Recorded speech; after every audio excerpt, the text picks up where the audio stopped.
way. Please. Okay. Yes. So let's just, take a moment to just check into your sits, whatever you're sitting on, whether it's a chair or couch or a zafu or whatever, and just to ground yourself and recognize that really life is change, and it took a little bit of change to get here, but we are here, and I am halfway around the world, which is amazing that we can still do this kind of thing.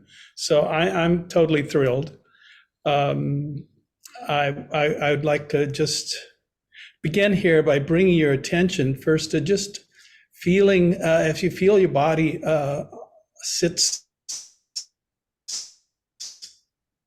to feel your breath, this miracle of the breath exchanging that CO2 for oxygen so that your system can keep present and alert and aware and alive.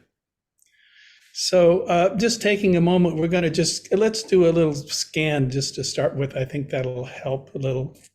And so just bring your attention first to your feet. Just feel your feet for a moment.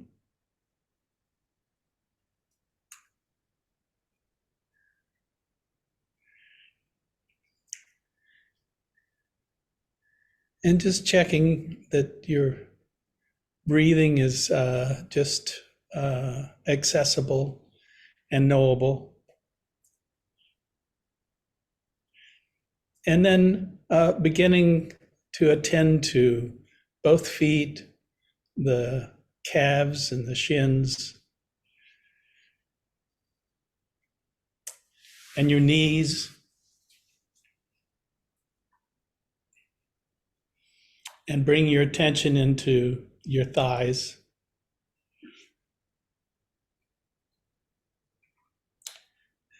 And your buttocks on the chair or bench or couch or pillow or whatever it may be on, which is really that holds you up and holds your weight.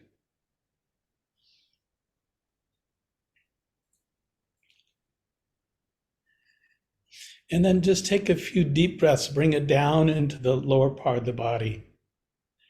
They talk about it in some of the Tibetan systems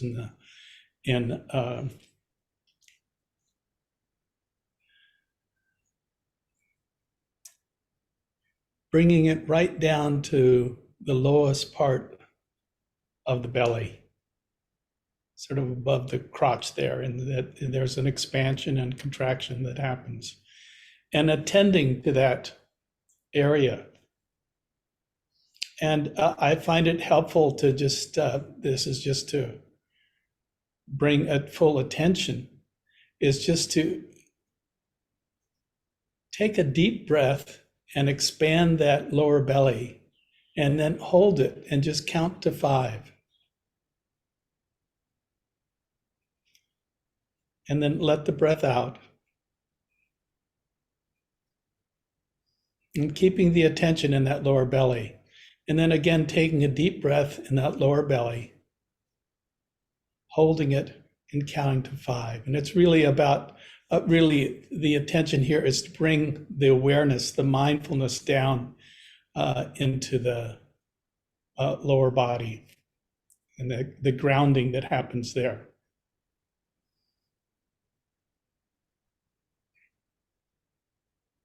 And you can do that one more time.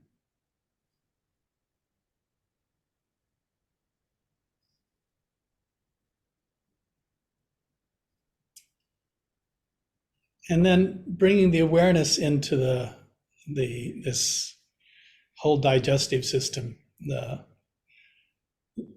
hara, the dantian, the lower belly, and feeling the curve of the lumbar area in the back. And then allowing that awareness now to move from the belly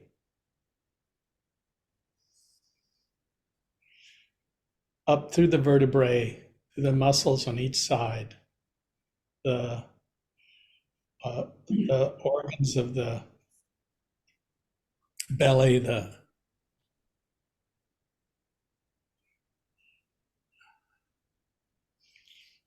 up to the area that we designate, we call the diaphragm, that area between the breath and the belly. And just noting, again, each of you probably has a different place that you allow your awareness to settle on the breathing, maybe in the diaphragm or the belly or the chest or the nostrils. But for the moment, just this area of diaphragm.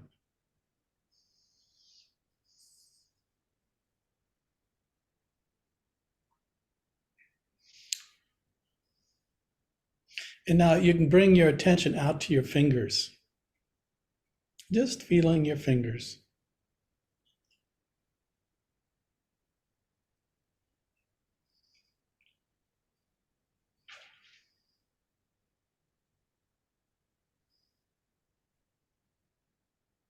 And then up into the palms and the back of the hands, the thumbs, the wrists, on up through the forearms to the elbows.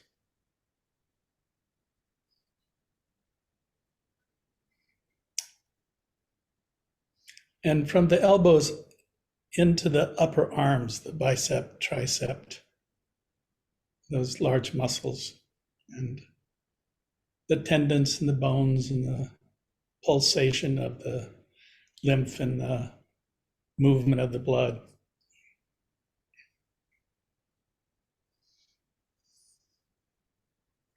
Up to the shoulders.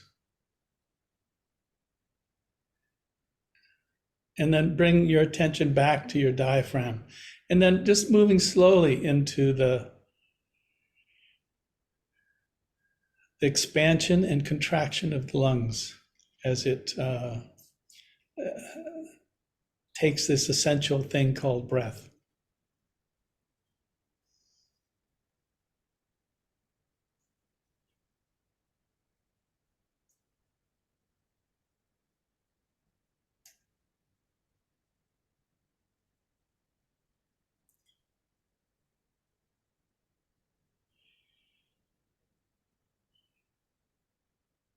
And then just allowing the attention to move up into the upper part. There's the lungs, there's the heart center, there's the heart, physical heart.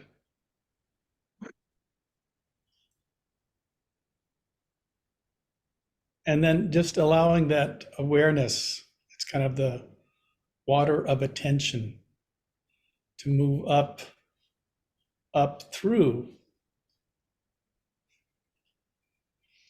the upper lungs and the shoulder blades in the back and the pectoral muscles or breasts in the front, right up into the shoulders, and from the shoulders into the what we know as the neck, the muscles holding up the head.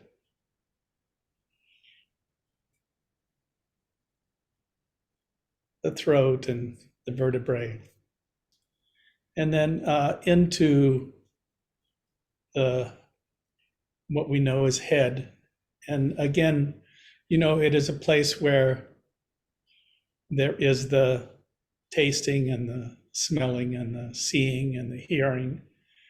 So the sense organs. And ultimately, the knowing of them, the mind itself. And then just attending to you can say the crown of the head, or the right up to the 1,000 petal lotus.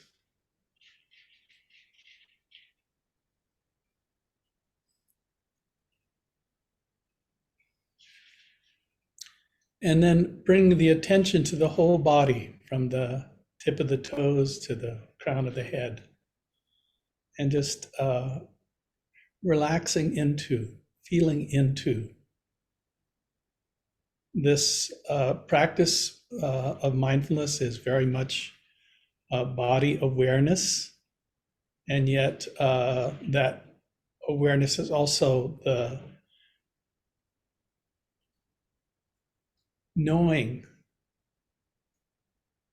of the senses and really the capacity for letting go, the capacity for uh, letting the past be the past and the future being the future, and resting in the here and now.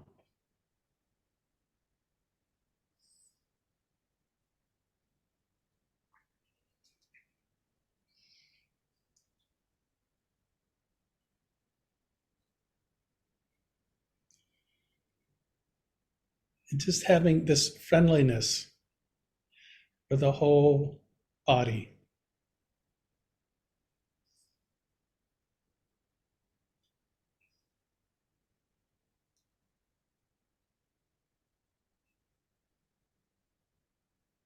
That general friendliness, this word kindness,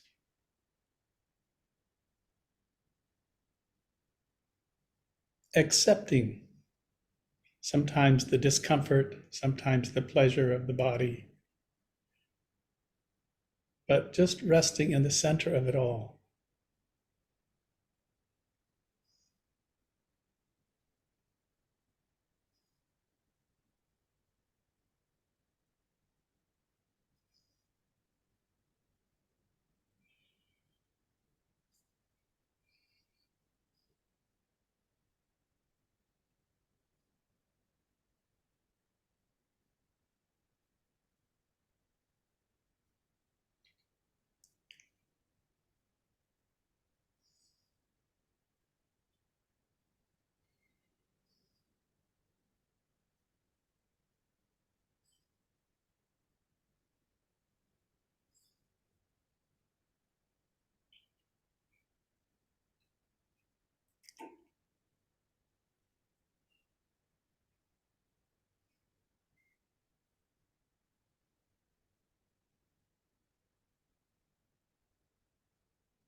And if you find yourself wandering off, just start again. Feel the breath in the body and recognize there's just here. Just here. It's all there ever was and will be until it isn't.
Nothing to do, nowhere to go, and nobody to be.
See if you can't let the mind be at perfect rest. No past, no future, just more of what's here.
So I hope you could hear that. I was trying to figure that one out.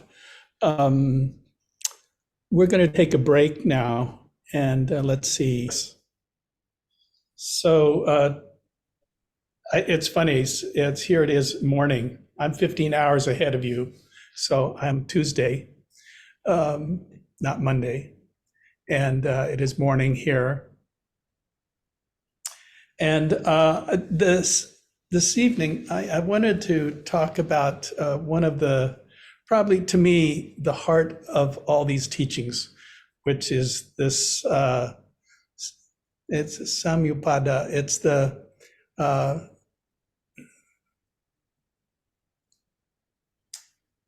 the 12 links of dependent origination or dependent arising. Or I used to sometimes like to say the codependent.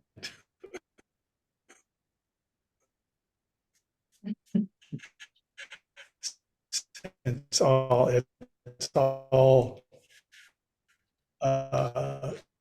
kind of bunched together. This is about the links.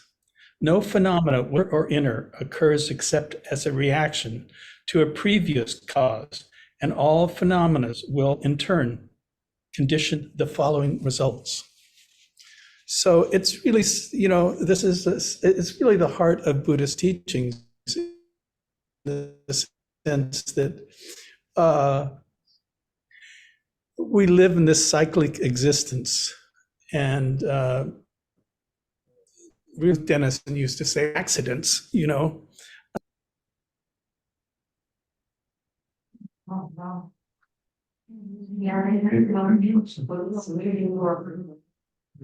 Wow.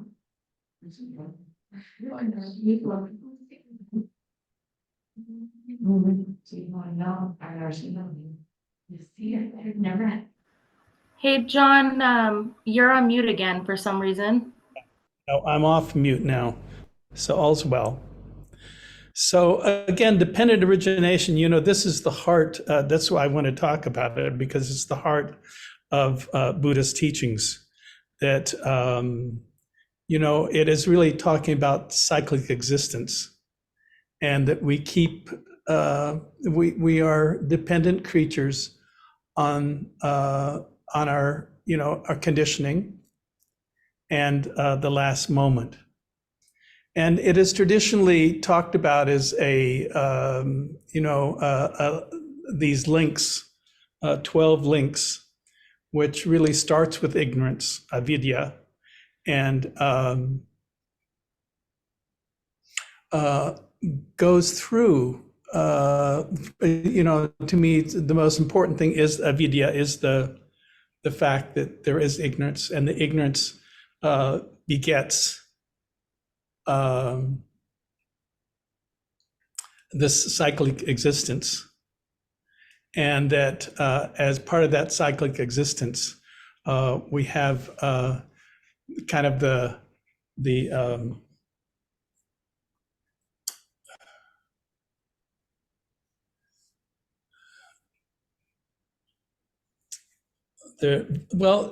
it's, you could say it's karma, but it's volitional actions, or what we did to create this moment, And so everything is interdependent on the fact that we have been kind of caught in this cycle of ignorance over and over again. And if we weren't, we would be awake and enlightened. So this is just the consequences of some of that.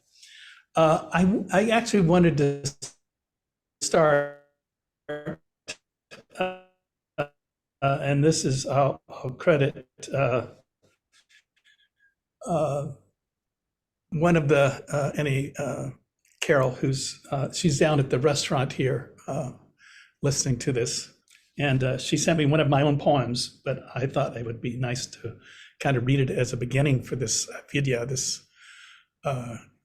cyclic existence of ignorance. Mindfulness. Where was I? Dancing on some distant past, hoping, believing this reminiscing could ultimately change the past and empower the future magically. Oh no, there I am, messing with my life again, giving myself a headache, believing in this ultimate solution. What kind of balderdash is this? Knowing somehow this is not the practice.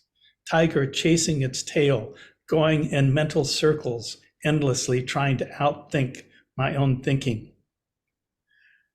How much simpler could it be, letting go of one's thought constructions, mindful of the holy presence, weaving forgetfulness with this remembering.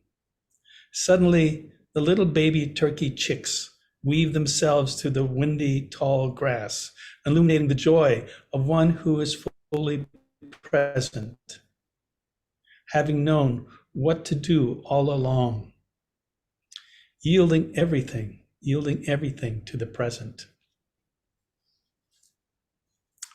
So I think, we are such forgetful creatures, or at least I am. I don't know about you, but uh, and I have trained myself in mindfulness, which I'm so appreciative of because it keeps me kind of here most of the time.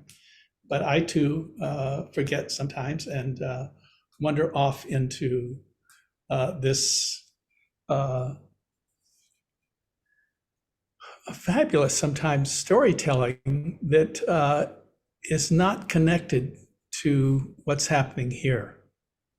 And this dependent origination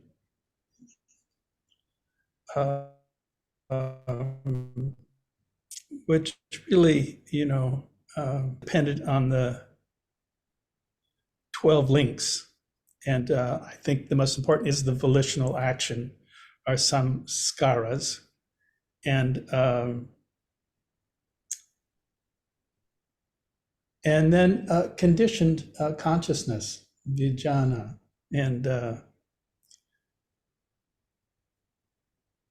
it is simple, it is the ear, which is hearing, the eye, which is seeing, the nose, which is smelling, the tongue, which is tasting, the body, which is experiencing, and the mind, which may know or not know, but hopefully is aware of itself.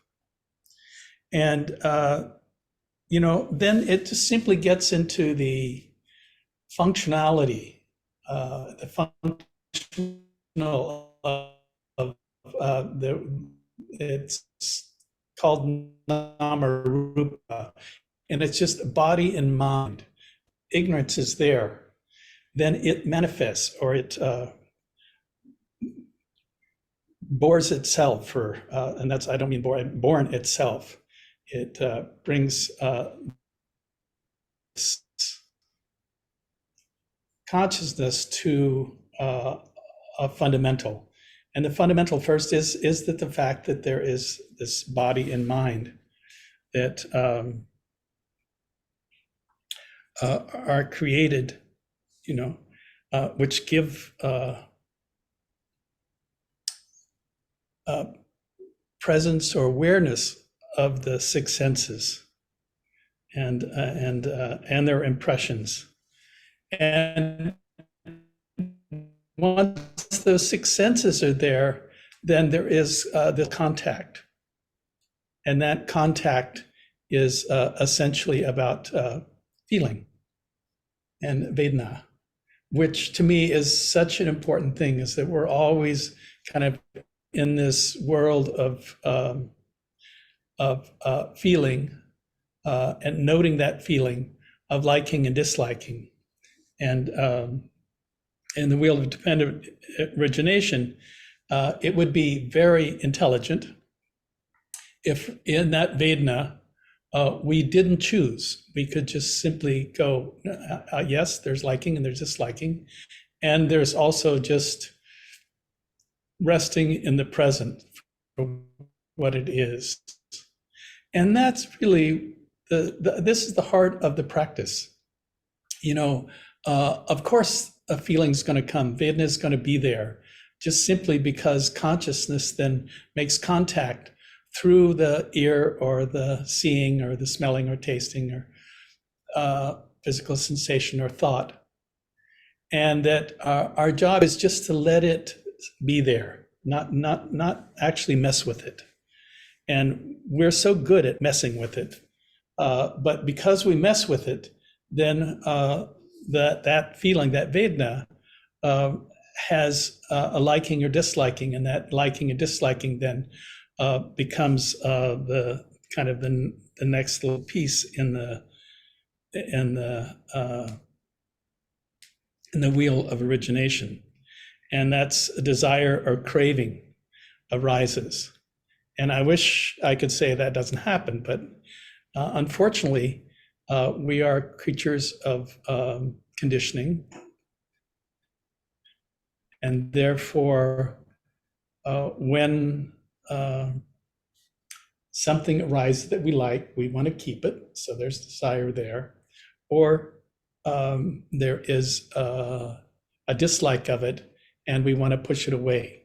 This is really simplistic way of looking at it, but the Buddha was so incredibly, what was it, concise and clear that at this stage, when desire and craving arise, then there is a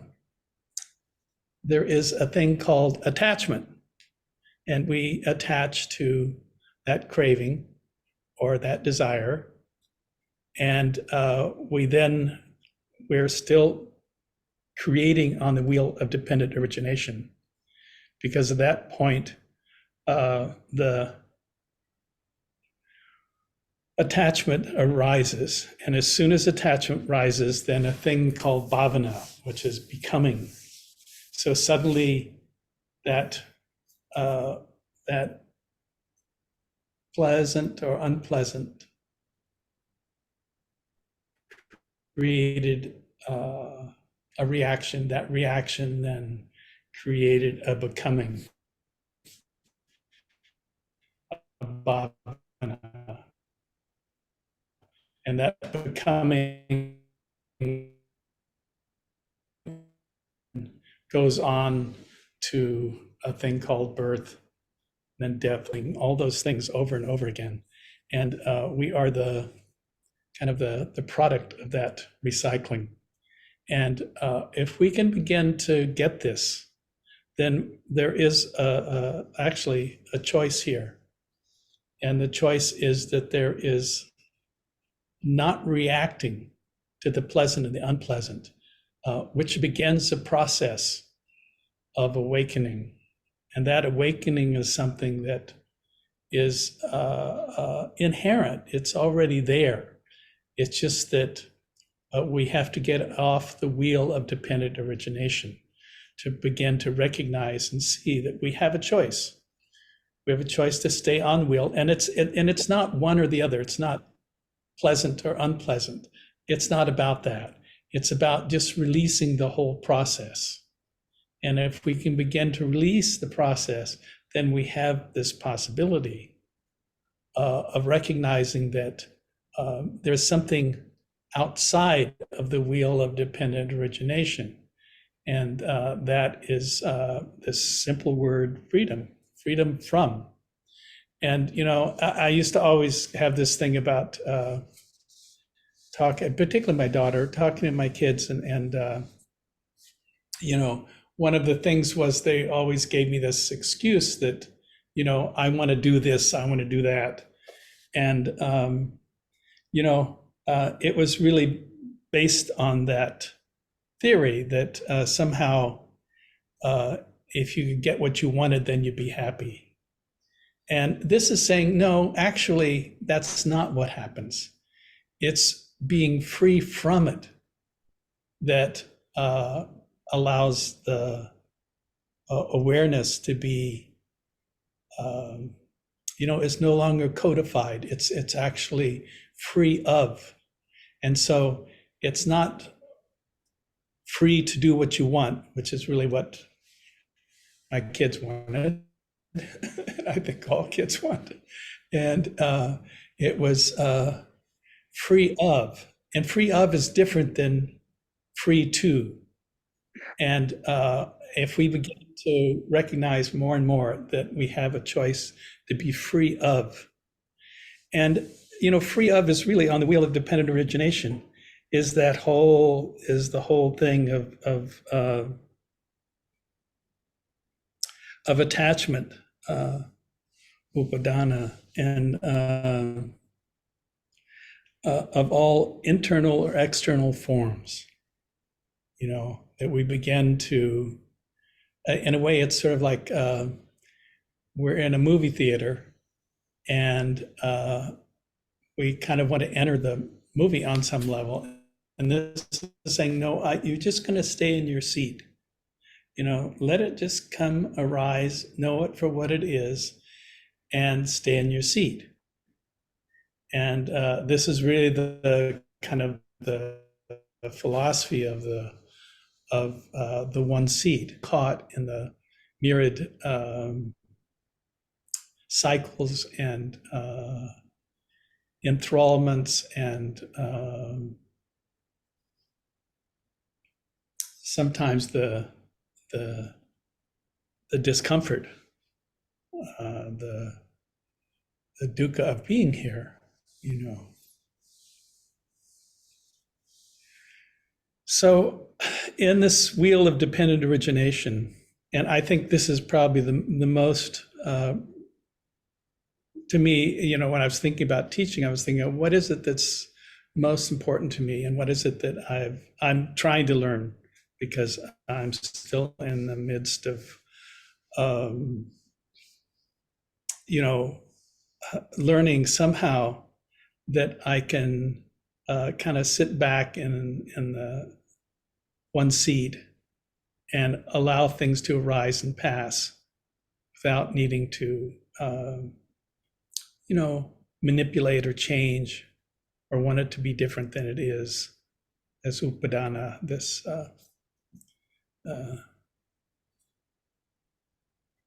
this attachment to any form whatsoever.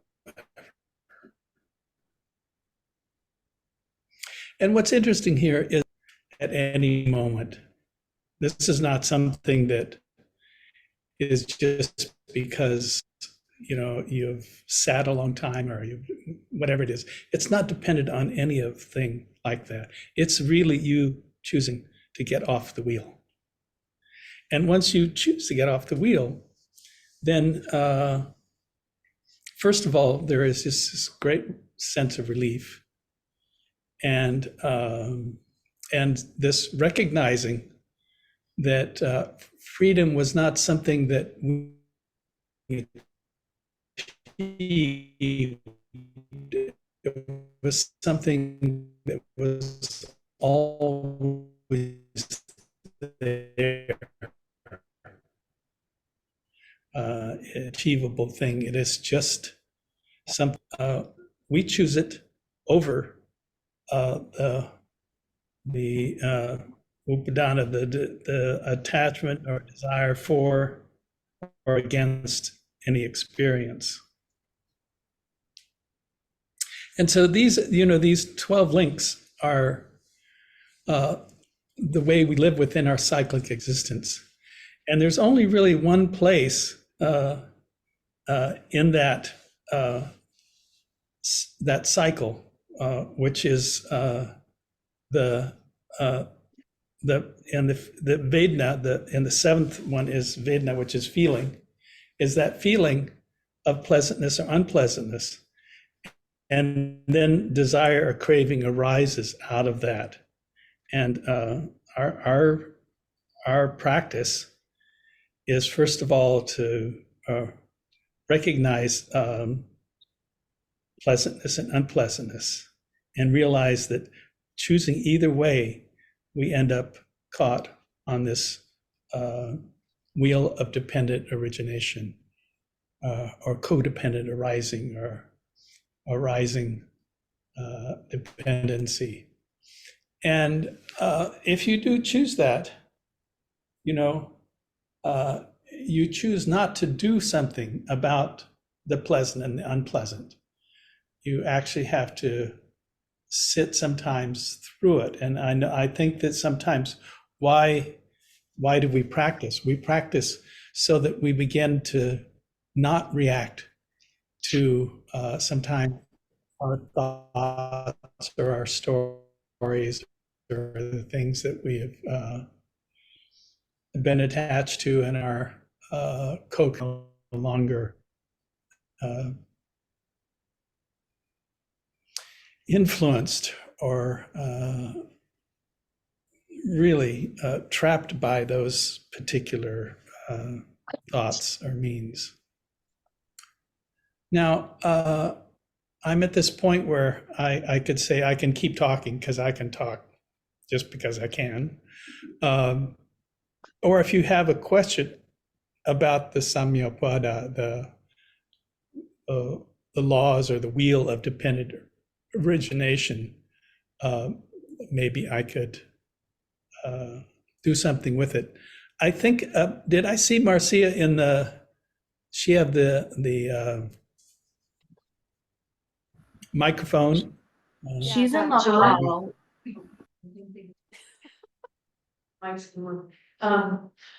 Thank you everyone for your incredible patience and for dealing with the cyclical existence of even this Dharma talk.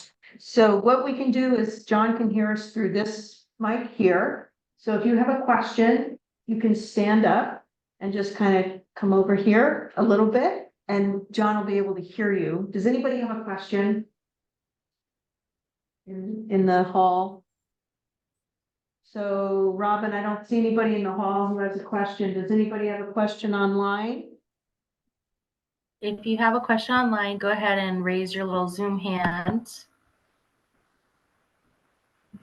I'm not seeing any hands yet.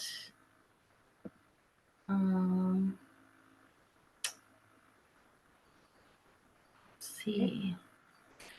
John, it's been hard. Are you still there, John? I am still here. Okay, great. We might have you turn off your camera or something because it just keeps going in and out with you. But Yeah. Margot, go ahead and unmute yourself and ask your question.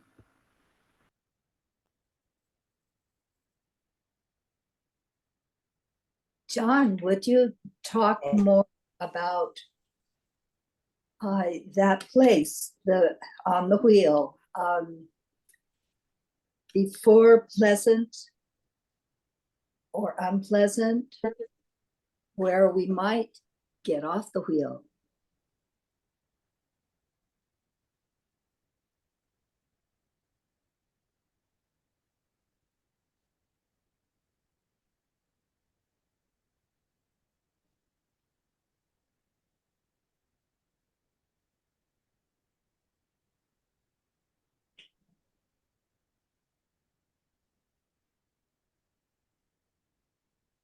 Looks like John's frozen. He's muted. There he is. There he I'm is. here now. Yeah, I don't know what that was about. Halfway around the world, I guess. Amazing we can do this anyway, in my mind. So, Margot, I didn't hear your question, unfortunately. Well, I'll ask again. Could you speak about a little more about that place of liking or not liking, or let's put it pleasant or unpleasant, that place on the wheel where there might be a gap to get off. This is Margot. This is the art of the links themselves. Is that there is one place on it, and that between the feeling and desire or craving, and it's just a very small thing, and we have to begin to recognize that, you know, I just do it body wise, as I see that I lean into something when I like it, and I push away from when I don't like it. And to me, that's what I naturally do. And what this practice is actually asking is just to stay in the center and not move towards or away from any Vedana, any feeling basis. And, it's an art because we've taught ourselves that if it's pleasant, we want to keep it and want to get more of it. And if it's unpleasant, we want to move away from it or push it away or dissociate from it. And so this is a very fine line that we're talking about. And that fine line is between the pleasant and the unpleasant. And it's where that, even though the feeling base may be there, we're not reacting to it. We're simply this is where the practice of meditation comes in, because it is training us not to react, to simply note what's arising and passing, what arises and passes, what arises and passes. And we simply stay still. And that is the art here. And I hope you can hear me. And, this is not something too fancy. It's just, in a sense, how do I stay in, we use the word staying centered, and this is really what it is staying centered. And that, we have a tendency to dramatize or add to or separate out from or disassociate from or attach to or wish for more of it. And this is all part of our fundamental, our most basic practice, is that we can teach ourselves how to stay in the center and, not create disaster stories or attachment stories, and it's an art though. And it certainly, we all are learning this just simply through the practice of sitting there. Because, it's not always, sitting is not a necessarily easy thing. I think, when I first came to it in Asia, I found it was easy. And then as I went along, it got harder and harder. And that was just the way it worked. And then, then there had to be the understanding, which is necessary. And once the understanding's there, then the discipline of non-reaction begins. And I want to say a little bit about non-reaction, because there's also, so much as this is based on the fact that we have to really initiate this thing called wisdom. And, I love that Nisargadatta quote of, wisdom tells me I'm nothing, and love tells me I'm everything. And somewhere between the two, my life flows. And I think that's the art here, is that we can begin to start enjoying non-reaction and really having learned the practice in a very practical and meaningful way of, maybe another good word is pause, is that when we feel something, we like it or dislike it, if we pause, that's really what meditation is, that pause. And then hopefully then wisdom arises and we can choose properly, that maybe there's not something we can do, but there is the letting go, either unpleasant or pleasant, of what's there. So hopefully that's a long-winded answer, but John. Thank you very, very much. You're You so know, welcome. I've, I've asked this question again and again. You've Of given course, I know. Well, you know what? This is why I'm trying to teach it, is that this is an ongoing teaching that we all have to keep doing over and over and over again, you know. I wish it was so simple than just say, well, Vedana, just that there's a feeling of pleasant or unpleasantness. But we're so habituated to either contracting going to the around it pleasant or or going to the pleasant and trying to recreate it or hold it or freeze it or something, so that we stay in the pleasant and not deal with the unpleasant. And then the unpleasant rises just due to nature. And we can either, you know, I mean, we're a great society to disassociate, you know. And so we either dissociate from it, we try our best to move away from it, and sometimes we just have to, you know, in a sense, kind of bear it and let that wisdom arise, you know, in its own time. So thanks please, Mary Helen. Oh, Hi, hi, so nice to see you. um, guys. I'm very grateful for having had the opportunity to get old, which a lot of Yo, my friends, yeah, a lot of my friends didn't get that. Um, but it seems to me that as I've gotten older, and I don't know whether it's because I'm in the practice, but I'm much less quick in my attachments.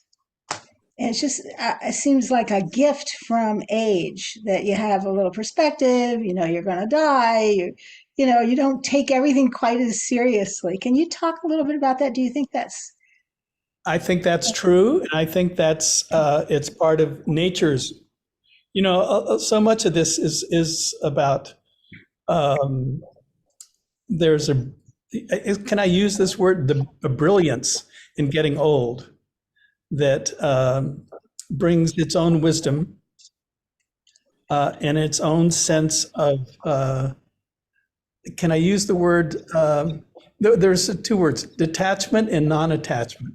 And I want to talk about non-attachment. It's just that, yes, things keep evolving, but that thing of attachment, we have seen it so many times that we don't fall for it, you know?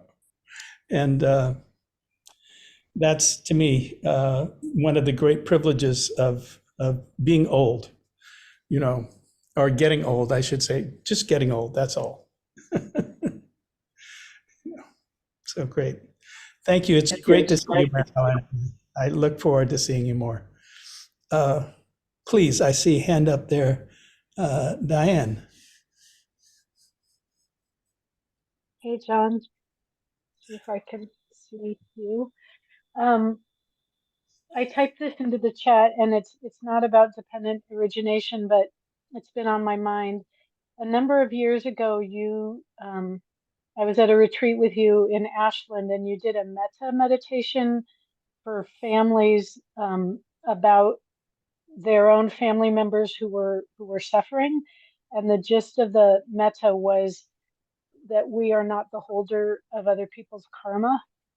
Yes. And that's just been on my mind a lot because I've been in relationship with a sibling who's quite ill and with a very elderly parent. And I've just been wanting to hear you say something about that again.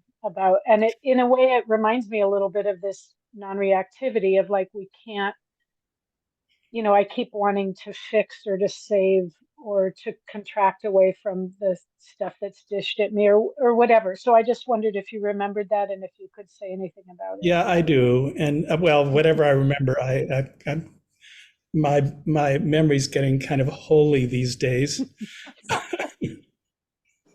And that was a bad pun. But anyway, you know, we are not our brother's or sister's keeper.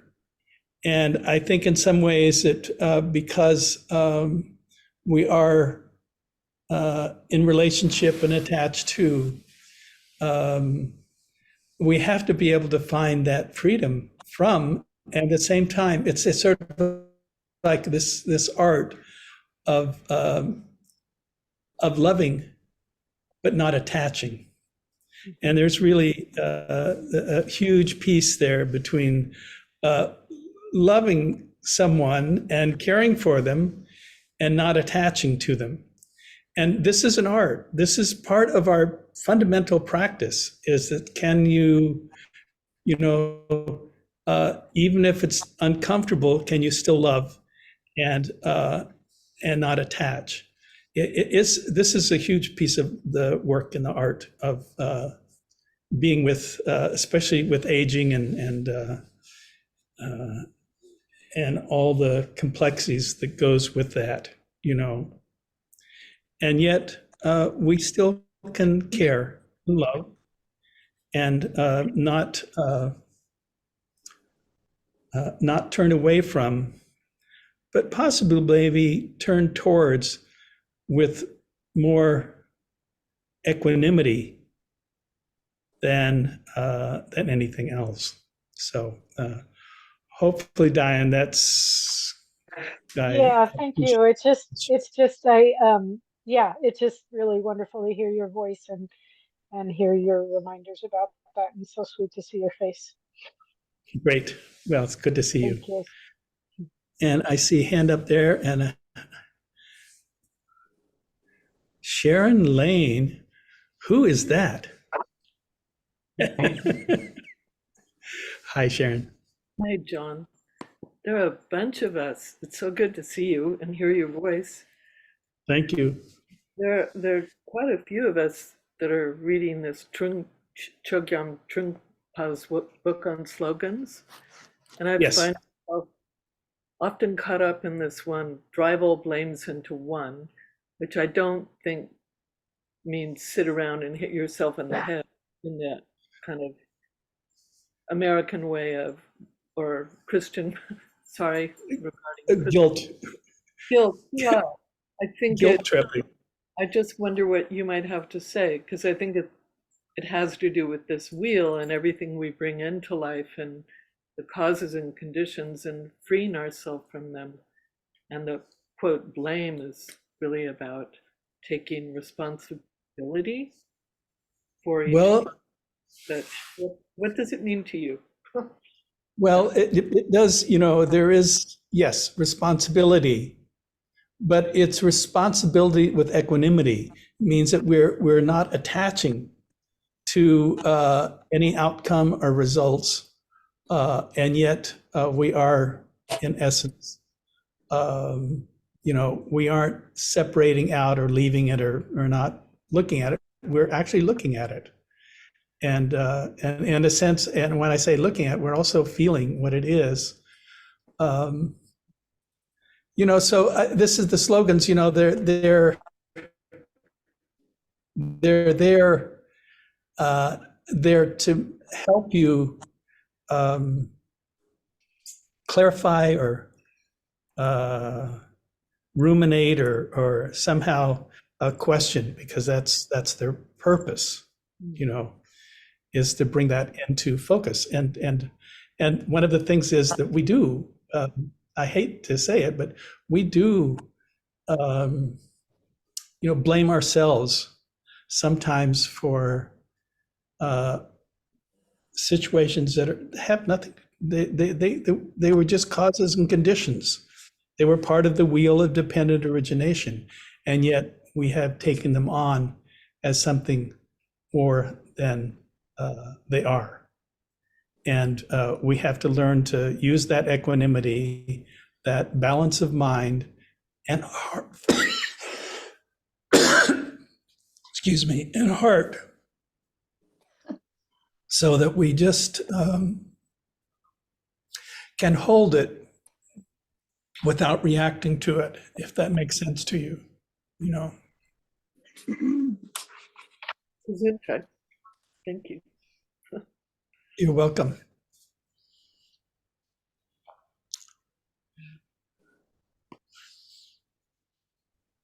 We have a question here in the hall, John. So Go for it. Nicholas, just come up a little closer to the speaker. Can you hear okay, John? Can you hear me? I'm hearing you okay. Yeah. Okay, go ahead. But they have to Nicholas. come up a little closer. You don't have to speak in, go ahead. Hello, John. Hi. Nice here. Hello. My question to you is related to this chain of codependent origination that leads into suffering. What is the connection to bring together those experiences of insight or equanimity or whatever brings us outside this cycle? So when we are again in the position of relating to life, we are not starting the cycle that begins with ignorance and ends up into dukkha. So in other words, how do we connect? How do we expand those moments and bring them together in order to build something else at the gate of a new experience? So we don't Yes. start. I hear you. Thank Because you. it is the cycle. It's we keep cycling this over and over again. And our practice is that somehow first we have to be able to see the wheel of dependent origination in its nature and see that we're caught. And that because we're caught, we also, we can see it. We also have a choice to free ourselves from it. Without seeing it, you can't free yourself from it. So the first kind of piece here is to really see it and understand it and see the consequences of that cyclic process, and that we choose not to do that and to actually, and this is where the equanimity comes in, that we actually use our equanimity for non-reactivity of what we experience as the bhavana, as the pleasant and the unpleasant. And with that, then we start putting more emphasis on freedom than on the cycle of dependent origination. And that's really what I'm trying to get to, is that we suddenly start seeing that we have the choice of being free, even with that cycle. And using the equanimity, and ultimately, and I'm just going to jump here, that we have to bring our heart into that equanimity. So it is that we begin to see that we have a choice of caring and of love and of compassion for the nature of this conditioning. And if we can start getting a bit of that compassion for the cycle itself, then that has a tendency to actually loosen the cycle. There is insight and there is heart. And we need the combined piece there to let go of the wheel of dependent origination. And I wish it was just you could have insight into it, but it's actually not enough. You need to have, with the understanding, is to understand that the nature of that cycle is suffering, and that so that we have to apply a good heart and compassion to that, so that we're not dependent, but we're free of, and not just doing it over and over again mindlessly, and hopefully then we can get to a place of, of freedom and compassion, because that's really what we're talking about here. I see we're right at the kind of time here, and I'd like to do a little meta, and then I'm going to turn it over to Jen to do announcements. And so just take a moment. This is not a big deal. It's just that this wheel of dependent origination is really about the wisdom factor, bringing wisdom. But we also need to have this compassion and loving kindness to release it. And I wish it could just be through insight, which works fine, but I think sometimes it's not enough because we are attached creatures by nature. That's having these bodies and these minds and these hearts. And so we have to, in essence, kind of free that. So just take a moment first just to feel your heart. Just to breathe into your heart.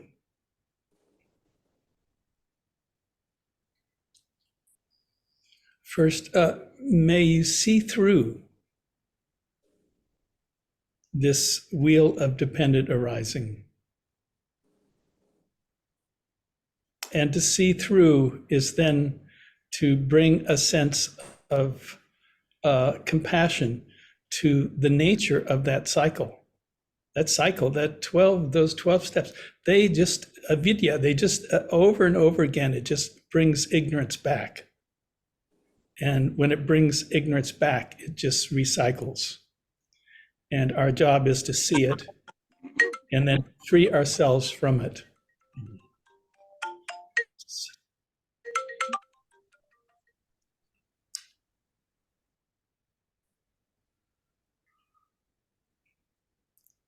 May all beings everywhere be free from the cycles of suffering. May they awaken to the heart of love and care so that we can all live in peace. And I will pass this over to Jen for announcements.